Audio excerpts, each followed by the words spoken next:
মর্মান্তিক পথ দুর্ঘটনায় মৃত্যু হল 3 বন্ধুর। ঈদ উপলক্ষে ভিন রাজ্য থেকে আসা বন্ধুকে স্টেশন থেকে নিয়ে ফেরার পথেই এই দুর্ঘটনা ঘটে। মালদহের বৈষ্ণবনগর থানা এলাকার 18 মাইলের ঘটনা। ফরাক্কা থেকে বাইকে চেপে মেহেরাপুর যাওয়ার পথে জাতীয় সড়কের উপরেই আজ সকালে ঘটনাটি ঘটে। মৃত যুবকদের নাম সাবির আলম বয়স 24, রমজান শেখ বয়স 19 এবং সাদিকাতুল ইসলাম বয়স 20। তারা 3 জনেরই বাড়ি মথুয়াবাড়ি থানা এলাকার মেহেরপুর নতুনপুরের বাসিন্দা। ওই যুবকদের পরিবার সূত্রে খবর, সাবির পরিযায়ী শ্রমিকের কাজ করে। সেই সূত্রে সে কেরলে কাজে গিয়েছিলেন।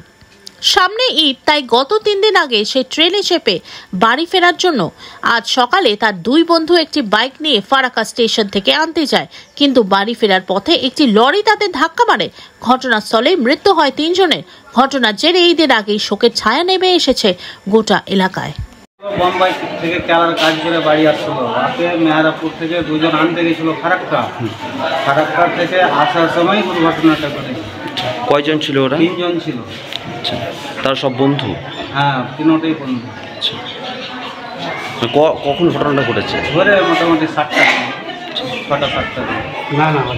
আপনারা কখন ঘটনাটা শুনতে পেরেছেন? আমরা শুনতে পেলাম মোটামুটি, বাড়িতে শুনতে পেয়েছি 8টার দিকে, 7:30-8টা।